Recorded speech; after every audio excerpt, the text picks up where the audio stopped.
Hey guys, Ray from Lovey RV. So a couple months ago I reviewed this battery from a company called RELiBATT, and the reason I reviewed it is it was one of the first heated batteries that I got my hands on.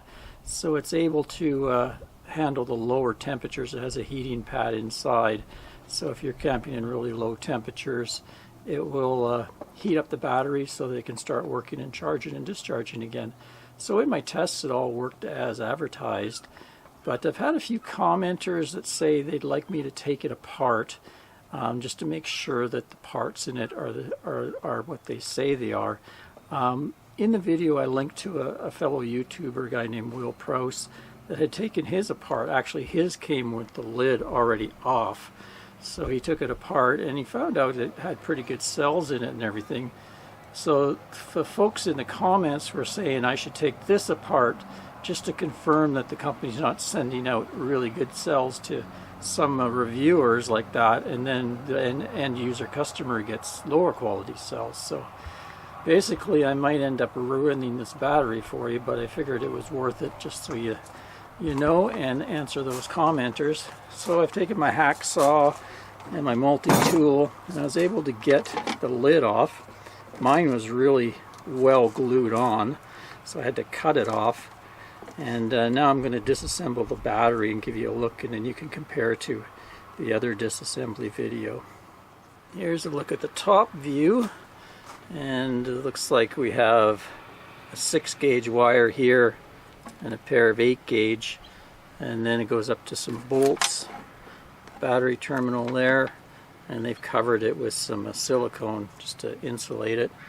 And we can see on top there's one of the battery elements. BMS is over here, battery management system, and then the cells are laying this way, 4 cells. It says the balance leads, and then this looks like the lead that supplies the heater over there. It's nicely insulated, extra insulation there at the top. And this is probably the thermometer or thermostat for to measure what the temperature of the battery is. So I'm going to have to get in here. I see they've used some hot glue on the corners. So I'm going to have to kind of get that hot glue out of there, and then I'll be able to pull the whole pack out, undo these as well. There we go. So it came out pretty easily. You can see how they just kind of dribbled some hot glue in there. It kind of fit pretty tight on its own with this foam on each side here, and then a little bit of hot glue just to keep everything in place. So the BMS battery management system looks the same as what I saw in the other teardown video. There's a little temperature sensor there for it, and then from here looks like this lead goes to this heater pad. It's kind of a foil arrangement, and then on the other side there's another heater pad, so they're kind of wired in series. And then it comes back through here. You can see there's that actually goes to the battery terminal over here, 12 volt.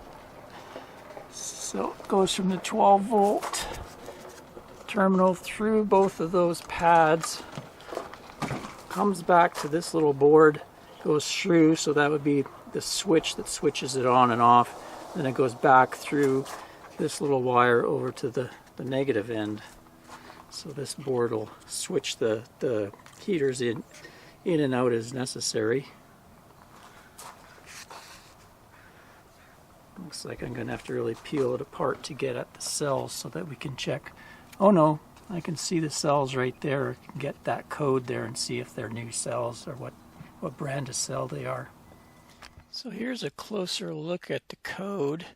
Usually these stickers are an indication of a grade A lithium battery cell, and you can go through on the numbers and figure out a lot about the battery. There's this site that you can use the QR code decoder on it. I put in the big long number. Says code seems right, code length is right. It's saying production date November 21st, 2021. And it doesn't say the manufacturer. A lot of times you put it in, it tells you who makes the battery, and it doesn't know the capacity yet. It says so. It doesn't have a manufacturer's website. So I'm not sure what's going on that, whether it hasn't been in this code reader yet. No one's entered it, or it's such a new brand or something like that. So, but there's a number if you guys want to look it up, and maybe you can find it. But so far it looks okay to me. Well, there you go, guys. I hope that answers your question. Looks pretty legit to me. And I didn't even have to ruin the battery. It's still a working battery. I just glued the top on with some of this G-Flex epoxy and wrapped it in some Gorilla Tape, and I should be good to go. Till next time, Ray from Love You RV. Cheers, guys.